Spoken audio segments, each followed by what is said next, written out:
So கவனிங்க, கூட்டு வட்டி ஃபார்முலா யூஸ் பண்ணாமல் இந்த சம்ம செய்ய போகிறோம்.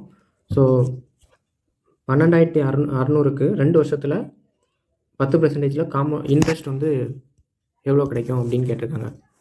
ஸோ இந்த மாதிரி கேட்டாங்கனாலே என்ன பண்ணணும்னா, ஃபஸ்ட்டு வருஷம் எழுதிடுங்க. 12,000ல் 10%, 12,600ல் 10%ங்கும்போது ஒரு ஸ்தானம் தள்ளி புள்ளி வச்சுட்டா அது 10% ஆயிரும்.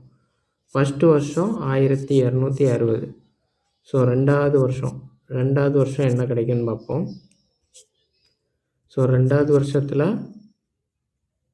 இந்த 12,600க்கு ஒரு வட்டி எவ்வளோ? 10%னா 1260.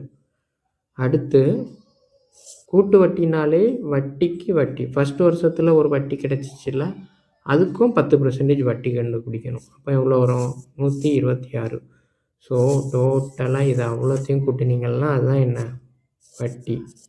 சப்போஸ் நம்மளுக்கு அமௌண்ட்டு கேட்டிருக்காங்க, அதாவது மொத்த தொகை என்னன்னு கேட்டிருந்தாங்கன்னா, இந்த 12,600 ப்ளஸ் இந்த வட்டியை கூட்டினீங்கன்னா மொத்த தொகை கிடைக்கும்.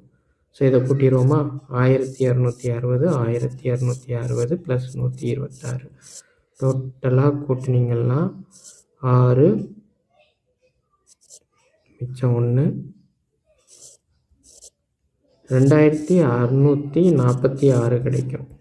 இதோட ஃபுல் வீடியோ வந்து டிஸ்கிரிப்ஷனில் கொடுக்குறேன். தேவைப்படுறவங்க கிளிக் பண்ணி ஃபுல் வீடியோவை பார்த்துக்கிடுங்க.